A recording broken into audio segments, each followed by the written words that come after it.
महेश्वरः गुरुः साक्षात् परं ब्रह्म तस्मै श्रीगुरवे नमः. Om Om. So today being Sunday, we discuss little our Bhagavad Gita 5th chapter. We proceed to the next shloka. So how the 17th, 18th and 19th, 17, 18 and 19, these three shlokas put together are discussing how a jnani who is enlightened, who has understood the truth, how he thinks, how he behaves, how he sees everything. So his understanding is explained in different ways. One is about first shloka, that is the 17th, explained how he transcends his individuality. How he, 17th shloka explains how he transcends his individual identity. That is through his body, identity of himself through the body, identity of himself through sense organs, through mind, through his feelings, thoughts, emotions, and through his self-image. All that means jiva. So a jnani is free from his individuality. And then what makes a person an individual, such as the body, mind and sense organs, what gives him a self-image, these body, mind and sense organs, he transcends them. Transcends means he doesn't base his identity upon these things. He understands his identity is independent of body, independent of mind, independent of sense organs. Sense organs, body don't form the basis for his identity. He sees as the consciousness which is aware of the body, mind and sense organs. Consciousness aware of, we are not talking, we are not explaining the consciousness. We are sure in this, when we say he knows himself to be consciousness, we mean that he is not the body. See, that he is the conscious Atma. In this statement, we are not explaining the consciousness. We are not trying to objectify the consciousness. See, whenever we discuss, we talk of something, we generally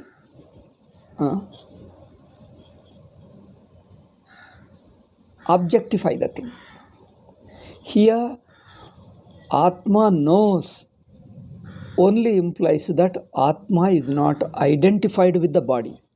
I know my body. It only means I am not identified with the body. I know the body means I am not identified with the body. Here, bodily identification is negated by the statement that I know the body and I am not the body. Okay. Similarly, body, mind and consciousness, body, mind and sense organs, these are not he. He understands himself. First he sees in different prakriya. In Drugdrishya prakriya, you see all this. In Avastha prakriya, first to reduce the entire body, mind and sense organs into Avastha. Then as the consciousness of our entire state, you are independent of it. As the consciousness of the entire state, you are free from the bodily identification, free from individuality. So in the 17th shloka, jnani is explained as free from individuality. In the 18th shloka, vidya vinaya sampanne, what he says, going to say is, jnani sees the other thing, other people and the world. Jnani sees the other people and the things in the world. How people and things in the world or of variety. Since he transcends his individuality, his jiva's buddhi, his jiva identity, his outlook towards the world also changes. So it is simultaneous. As you change your own jiva bhava, you de-identify, you eliminate, you remove your jiva bhava, as more and more you de-identify with body, mind and sense organs. So you start seeing the world as inseparable from Brahma. See, two ways. Outside, you instead of seeing the external differences, you start seeing the underlying truth, isn't it? So it is two ways. Subjectively, you transcend your individual. You keep transcending gradually, step by step. Then objectively, you start to transcending the world and try to see the Brahman underlying truth, which underlies the entire world and all the objects. So 17th shloka explained how he transcends his Jiva Bhava. In the 18th shloka, Bhagavan Krishna is going to say how his outlook, his vision, his understanding transcends the apparent differences, apparent variations. There are many variations, there are many things in the world. He ignores in the sense, he not ignores, but you can say he goes beyond them. This way you can say. In spite of seeing the differences, he sees the underlying oneness behind all these differences. Okay. So this shows Tvam Padartha, Tat Padartha.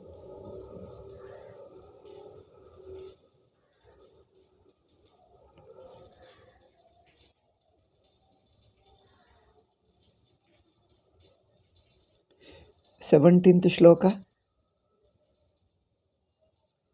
your subjective world, you transcend your subjective world. Then the 18th shloka, you transcend the objective world. Means transcend means in your understanding. Your understanding shifts from individuality to the higher level. So it's a very good thing. We read the Bhashya. Yesham jnanena nashitam atmano ajnanam. Te panditaha katham tattvam pashyanti.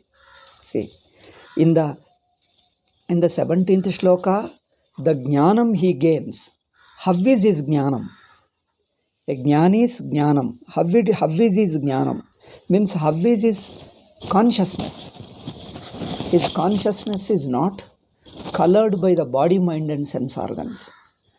The consciousness is released from the conditioning of the body, conditioning of the generally people, common people, their consciousness is mixed with sense organs. It is the sense organs, through the sense organs we see the external world. And while seeing the external world, I also judge my identity as the one who is using sense organs, who identifies with the sense organs. So here I remain in my identity with the sense organs. That means your consciousness is continuously colored by the sense organs, colored by the emotions of the mind, colored by the thoughts of the intellect, colored by your self-image and your individuality. So these four, body, sense organs, mind, intellect, and my sense of individuality, all these five, he removes them. Removes means he discriminates in his understanding. See, this discrimination is not conceptual. It's not intellectual. Okay. Intellectual means what? See, you see one small, this is what science does it. You see one small object, the difference in one, and extend the idea to all others. So, the entire world you come to understand by taking a given object as an example. With the help of this example, you extend the idea to others. That means the extension is only a concept. It's not a direct witness. Okay, you see one human, take one human being or an animal or a plant. How the scientist do? See a human being. Oh, human being speaks. Human being thinks. Whereas an animal cannot speak. It makes some noise. Animals make some noises peculiar to each species. Okay. But they can't speak. They can't understand your ideas expressed through your language. They can't understand. Some signs they may understand little bit, but not a full-fledged, developed, evolved language. So human being understand. This is what you watch. You see one person is a human being speaking, then generalize it to all human beings. Say, this is the human feature. Here, when you generalize it, are you witnessing all the human beings on the earth? No. This is called intellectual understanding.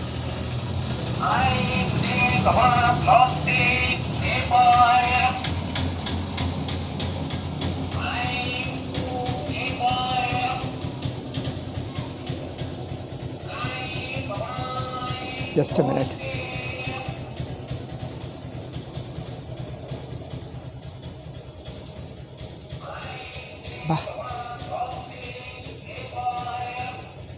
Nice.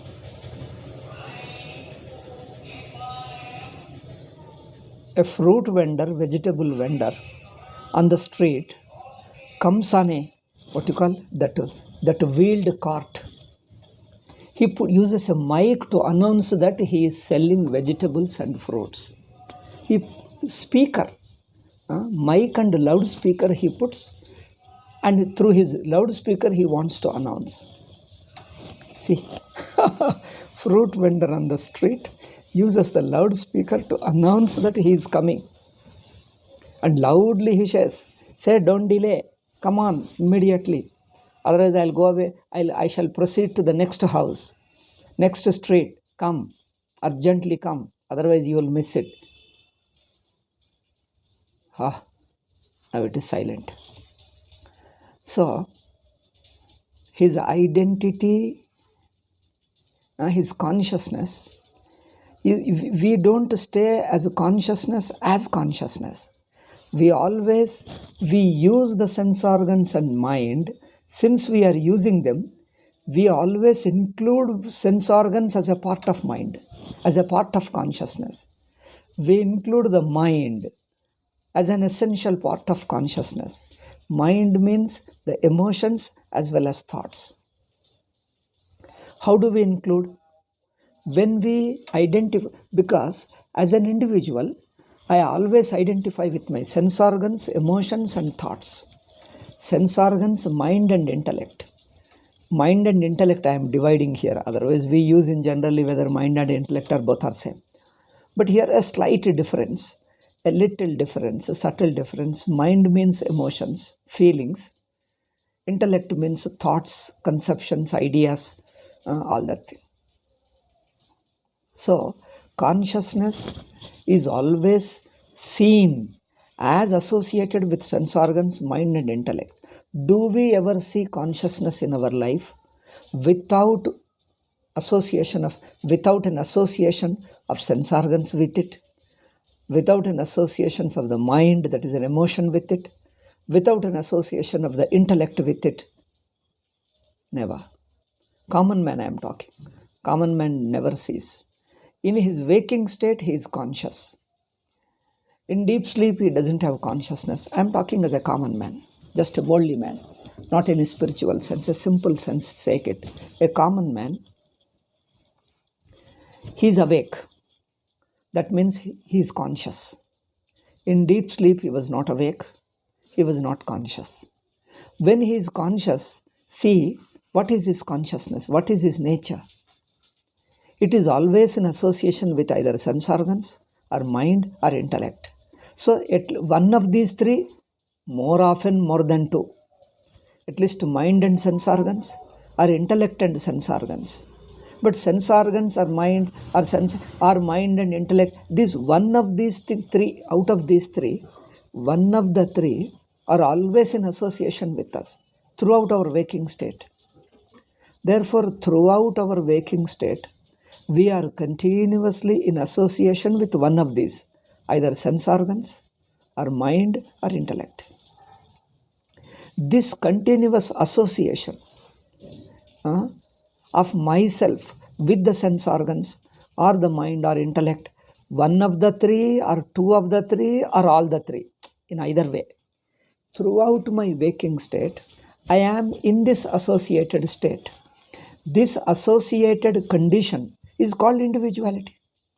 When I say I, my sense of individuality means I am consciousness, but consciousness becomes an individual when it identifies with the intellect, mind, and sense organ, and also, of course, body. Body is also included. So, when I am in association with any of these, I become an individual. So, during my waking state, in fact, all our life is normal, man's life is only waking state. So, we consider our waking state alone as our life, though we have dream state, deep sleep state. We just take them as they are incidental, they are just there, but not, we need not take them seriously. Other two states are there, but dream is only a haphazard perception, wavy, and then deep sleep there is nothing. Therefore, all our life pertains to waking state alone. Therefore, how I am, what I experience, what I see and know during my waking state is alone my individuality, my identification. Okay. So, when I look at myself, through waking, I take waking state as my life, basis of my life. During the waking state, I am always in association with one of the three: sense organs, mind, and intellect. I am always in association. That means my identity, my understanding of myself is through these, one of these, or two or three, generally all the three. Therefore, I never come to know, even if Shastra says that you are the pure consciousness, he thinks, what is pure consciousness? Pure means, you mean pure mind? How can I exist as a pure mind? When my mind functions, and along with it I am here as an individual with my sense organs, with my body. How can I remain a pure mind? See, that means human being in all his waking state, he is always in association with these things. Therefore, he sees consciousness as not pure, because consciousness in combination with something else. It divides the combination into five. Your consciousness is fivefold. It sees, it hears, it touches, it smells, and it tastes. So the consciousness is in five form, five relational form. Here no pure consciousness. With emotions you are aware of, yet you are emotional. You feel as well as consciousness. There another is intellect. You have a lot of thoughts and ideas, imaginations, memories, frustrations, anger, anxiety, so many things. They are emotions, but thoughts also you have. Good and bad thoughts, right and wrong thoughts, remembered. Sometimes you remember, sometimes you forget. These are all goes on. Okay. So, consciousness is throughout our waking state is always in association with these things, and we think that this is what we are. Even if Vedanta says you are pure consciousness, one wonders, how is that? Is it true? How can you say that I am pure consciousness? Pure consciousness means without being associated with an intellect. That means consciousness not in the form of a concept. Consciousness not in the form of a concept. not in the form of an idea, not in the form of a relational idea, but it just is a spontaneous, natural, effortless consciousness. No, I am not that. Such a thing, he says, effortless, a natural consciousness, such thing doesn't exist, he says. Some people even deny that such a thing ever exists. Consciousness is always through some thought. In deep sleep alone, your intellect stops, then you are free from intellect. But during your waking state, you have some or other thought. You are continuously in association with an intellect, which keeps on entertaining various thoughts. Okay. Therefore, I am association with mind also emotion. Some or other mind is always in association. Therefore, seeing these conditions of body, mind, sense organs, I understand that I am always in association with this thing. So I don't exist beyond this. Even if Shastra says we only take it as a concept, oh, according to Shastra, I am a pure consciousness beyond the body, mind, and sense organ. How, I don't know, but that's what Vedanta says, Shankaracharya says. We'll accept it in his name out of respect for such a great Shankaracharya. We accept him, yes, as Shankaracharya says. Okay. But there is. This is because we are continuously in wakeful state, and we take the waking state as a basis to judge myself, to understand myself, to see myself. But Vedanta or Upanishad says that you are pure consciousness, not an individual. People cannot even imagine this, that I can be free from mind. So it looks only an imagination, a thought alone, because it's not a direct experience for many people. It is just a thought. Because of this thing, he thinks that he understands that he is only a consciousness combined with something. I can never be pure consciousness, and he dismisses such a thing never existed. See, such a thing never existed. We have to point out it exists, it is there, it is in everybody. You have to look at it from a right perspective, right angle. Then your ignorance, misunderstanding, adhyaropa, all that goes away. Ultimately, that remains.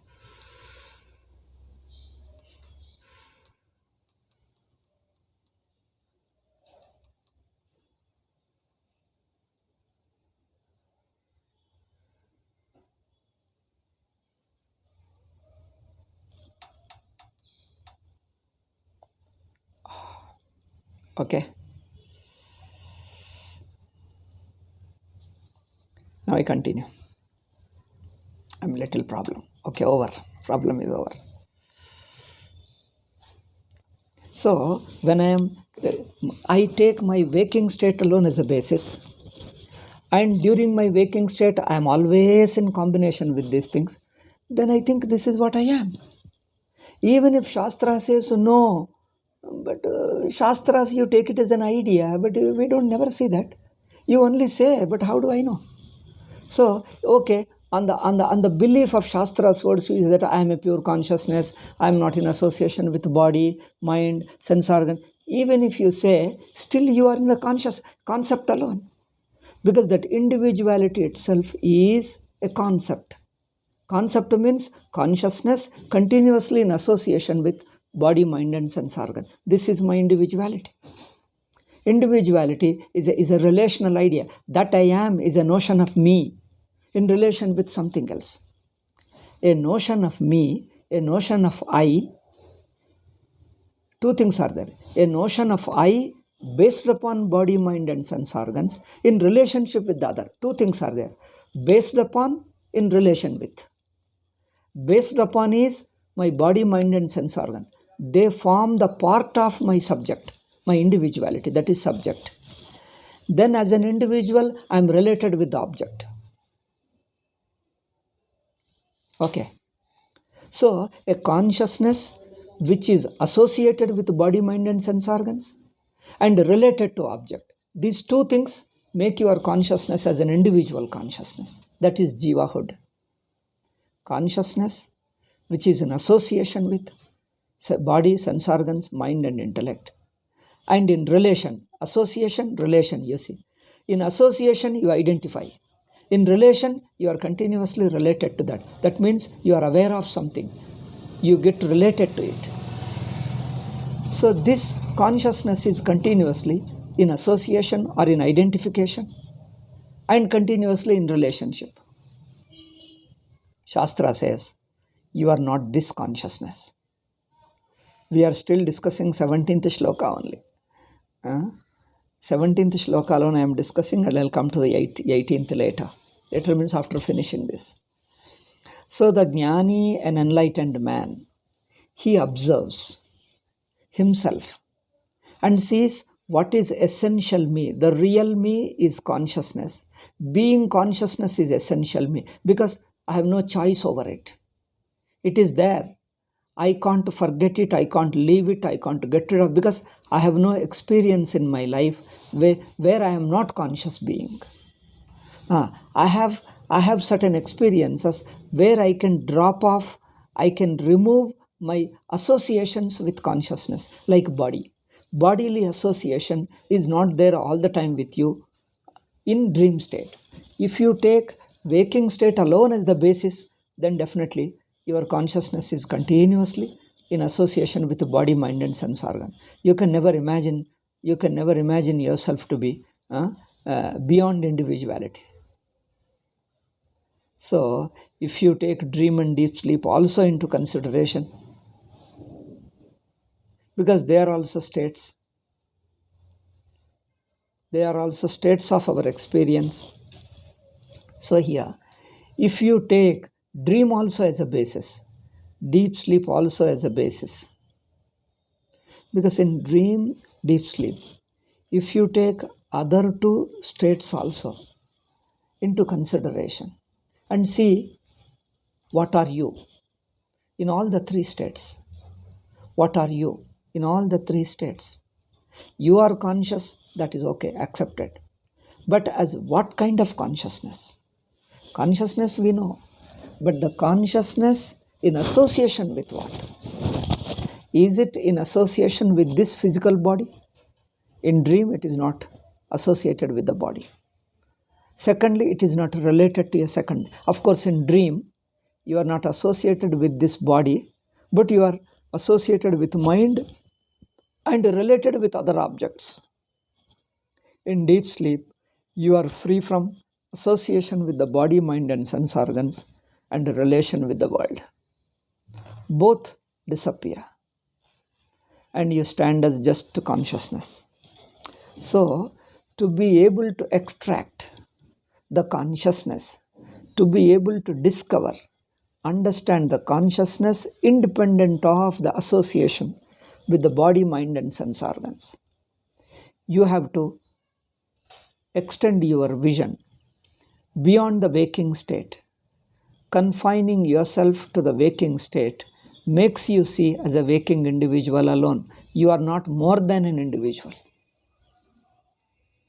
So you have to include the dream also, because dream as a state. Don't take as an individual objects within the dream. When we say in Vedanta, dream means the entire state. Dream means the entire consciousness. The consciousness which not only pervades the waking state, but it extends beyond the waking state. See, if I were limited to waking state alone, I would not be aware of dream, which is outside waking. Is dream outside the waking state or is a part of the waking state? Is deep sleep outside the waking state or part of the waking state? Dream is definitely outside the waking state. Deep sleep also is outside the waking state. Yet I am aware. See the fun. I am very sure, my experience tells me dream and deep sleep is outside my waking state. Yet I am aware of them. This makes a difference. When I am aware of the waking world, simultaneously I am conscious of dream, and I know dream is outside waking. It's not part of waking. But how can you be aware of something which is outside the waking? How, I don't know, but this is what I am. I am aware of, this is my experience. Everybody's experience. I am a conscious being. I am conscious of things out. That's why we know there is something other than waking state. If your consciousness would not cross waking state, and if consciousness would not be aware of dream and deep sleep, then nobody would know. Then nobody would know a state other than waking state. There would be only one waking state, and you can't think of anything other than waking state. Then all your consciousness is confined to waking alone. But the fact is, our own experience tells that you are not limited to waking state alone. Atma's Chaitanyam is not limited to waking state alone. As you are aware of waking state, a part of your same consciousness tells our consciousness is aware of something outside waking state. This outside waking state, yes, it is. It is everybody's experience. Don't you see that you have a state which is outside waking state? That is dream. Deep sleep is also outside. This outside you are able to know only proves that your consciousness is not limited to waking alone. Your consciousness is not limited. If your consciousness was limited to waking state, then you would not know something outside waking state, other than waking state. Apart from waking state, neither you would know nor I can speak. Even if I say that there is outside waking state, it doesn't make any sense to you, because such thing we have never seen. But it makes sense. Your consciousness is aware of the entire waking state. At the same time, it crosses the borders. It crosses the borders of waking state, and it can see the dream state. It can see the deep sleep. This shows that consciousness is not limited to waking state. Isn't it? So this observation, understanding that consciousness extends beyond waking state. First point. Second point is, when your consciousness extends beyond waking state, what kind of consciousness is it? Is it in association with the waking body? No. When I am aware of dream state, no waking body is a part of my consciousness. The consciousness which is aware of something beyond the waking state, the consciousness which is aware of something outside the waking state, beyond the waking state, only shows that your individuality cannot be, that means your existence cannot be confined to waking state alone. Your existence, your consciousness is no doubt present in waking state, is an essential part of waking state. It is underlying the entire waking state, yet it extends beyond waking state. Watch your experience. This extension of consciousness beyond waking state is not conceptual extension. Okay, like scientists and others do. Scientists and other shastras like economics, society and all that, sociology and all that. You study one part of it, and in your imagination extend this to all other objects. Similarly, many. So in these things, similarly, when you say, you are only extending it to others, but not directly witnessing each one. Here, the consciousness is not only aware of the entire waking state, the Chaitanya Atma is not only aware of the entire waking state,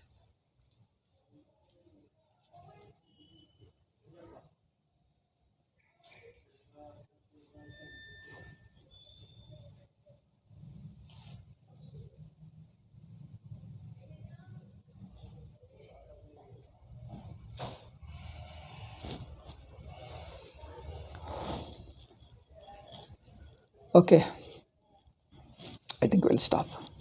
I have a little difficulty. Consciousness extending beyond waking. It shows that the consciousness is not in association with the waking body when the consciousness is aware of the dream. When the consciousness is aware of the dream, it is not in association with the body. It leaves the body and the consciousness extends beyond the waking state. It leaves the association with the sense organs, leaves the associations with the mind, leaves the association with the concepts, idea, waking individuality, all that, and remains consciousness in deep sleep. This shows that consciousness can be dissociated, de-identified, detached from the waking body, mind, and sense organs. Okay, then conscious can be recognized. Here, we are not extending conceptually. We are not extending the consciousness beyond the waking state, not conceptually, but we are directly witnessing our life. It is a direct experience. It's a direct witnessing that your consciousness is beyond the waking state. That way you know waking as a state. Waking is known as a state only when you can extend beyond waking. If you cannot extend beyond waking, all your consciousness is only confined to waking, you would not know what is beyond. The idea of beyond would not have been there. You would not think of outside waking. All your consciousness is only waking, limited to waking. Then you would not call waking as a state. You would call waking is reality. Waking is not a state. Okay. You would call waking as a reality because you would not know something beyond waking. Consciousness doesn't extend. If consciousness were not to extend beyond the waking, then waking is not a state. It becomes a reality. It becomes you. You become waking. Waking is you and you are waking. Inseparable. Identical. One.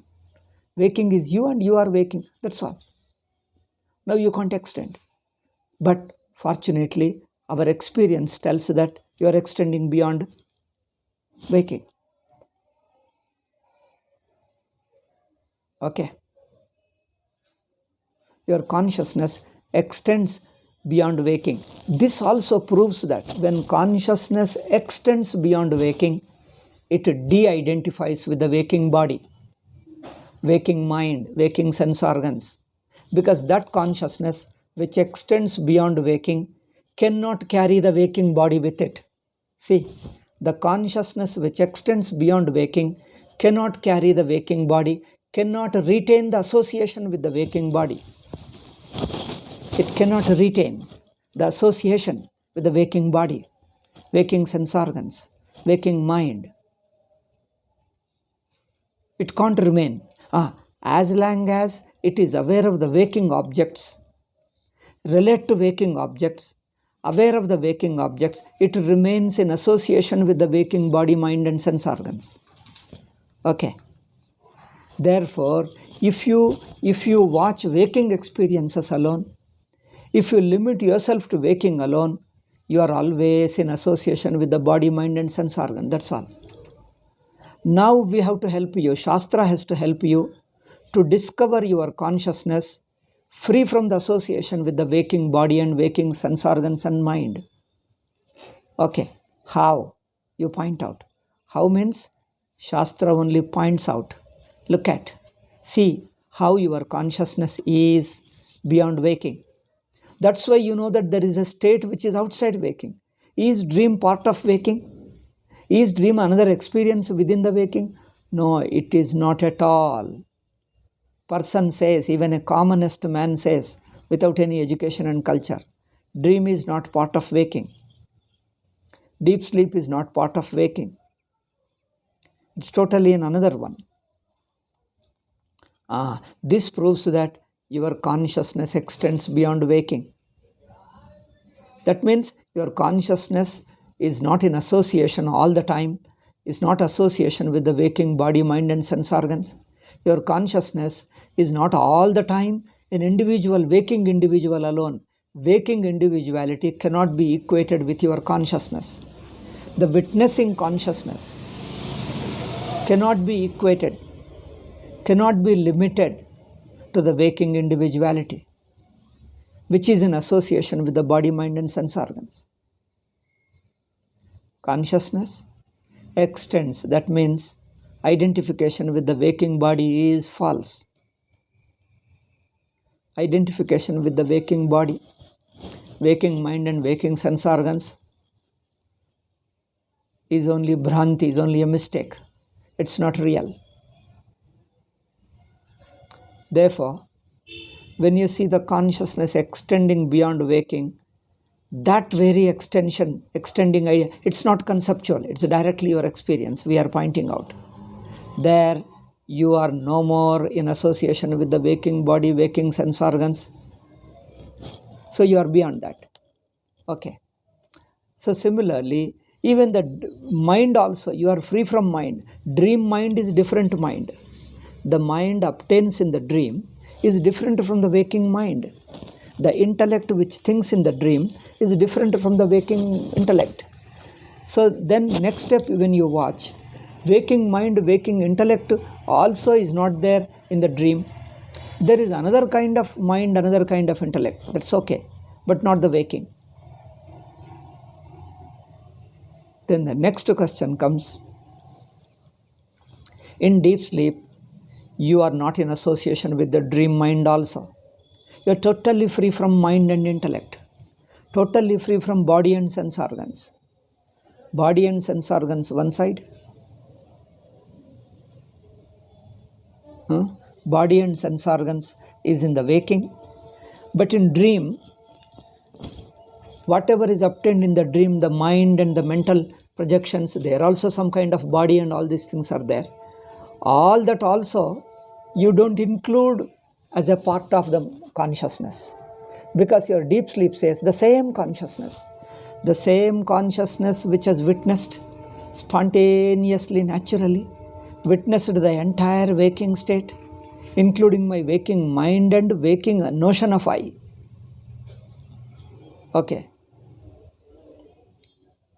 This consciousness, which extends beyond waking and dream, is the same consciousness. It is not another stage of consciousness. It is not another aspect of waking consciousness. See, waking consciousness is not one aspect, and dream is another aspect, and deep sleep is not another. They are not another. It is just a one and the same consciousness underlying the waking, dream, and deep sleep. This consciousness doesn't form a part of the waking. The entire waking state is within consciousness, witnessing consciousness. The entire waking state, the entire dream state is within consciousness. Consciousness is not a part of the waking, is not one of the objects in the waking, or it is not one of the experiences in the waking. It is underlying all experiences of the entire waking. The same underlines all the experiences of entire dream. The same stays as deep sleep without any states, without any waking and dream. So that is consciousness which exists without any relationship, without any association, without any relationship, without any concept. Okay, it just is naturally, choicelessly it exists. You only have to be aware of by dissociating with the anatma, by separating the anatma, you come to discover what you are. Okay, so in Vidya, in that Tadbuddhayas Tadatmanaha, he is extracting the consciousness, conscious Atma, or it is detaching, dissociating from the waking body, mind, and sense organs, dream, and is not associated, not in association with any state, waking and dream. It is just itself. So this is a nature of jnanam stated in the 17th shloka. I thought I have concluded 17th shloka in my previous, but when I am comparing with the 18th, I feel this also has to be added. Then 17th, 18th, and 19th, these three go together as one idea. Slightly by comparing and contrasting, it is explaining that the basic idea is one in 17, 18, and 19.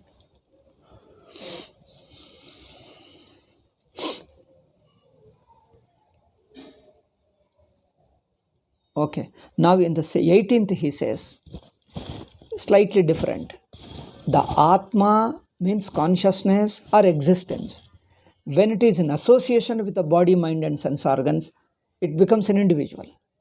Consciousness individualized, or individual identity to the consciousness. Okay, now the consciousness is individualized through its association, through its identification with the body, mind, and sense organs. And second thing is, it is related to something other than me, object. This being related to other is also part of the same avidya, same adhyasa. When I am related with others, others are not one, there are too many.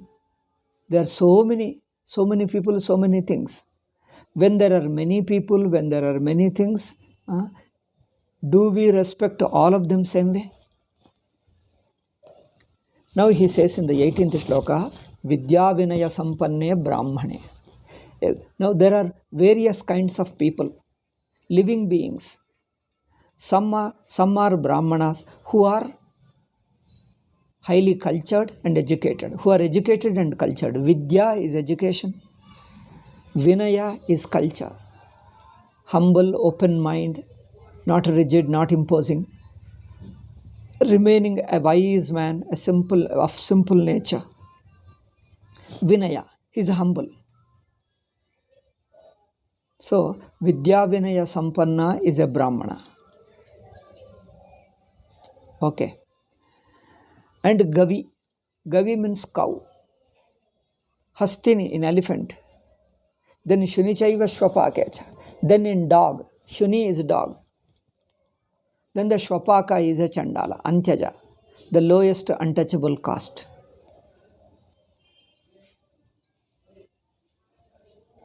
Okay. So, Panditas Samadarshana, this enlightened man, not only as stated in the 17th shloka, releases himself from the association of the body, mind, and sense organs, he becomes free from individuality. Consciousness is a witnessing and extending all the three states. It's not limited to one body, mind, and sense organ. Not only he dissociates, de-identifies with his individual body, mind, and sense organs, but his relationship with external objects. He doesn't relate to people as people, but he sees underlying truth in all people, all the various people.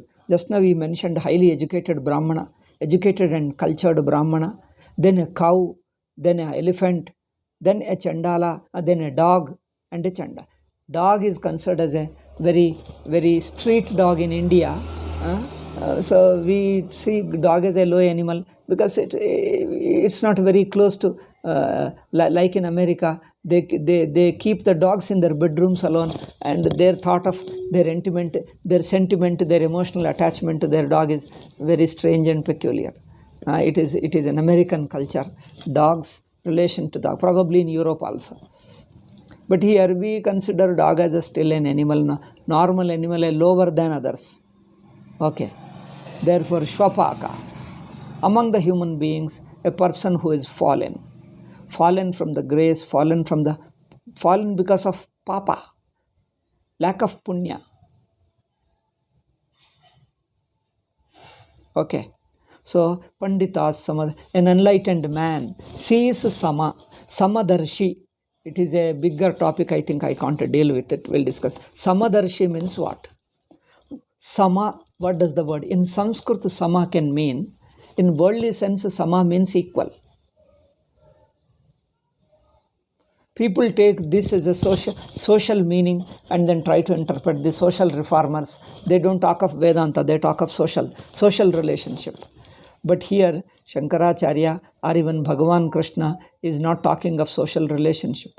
He is talking of the truth underlying all the relations, all the objects, all the experiences. The underlying truth. Therefore, Shankaracharya takes Samadarshi means Sama is Brahma, Paramatma. Darshi, one who intuits the very Brahman. That's all.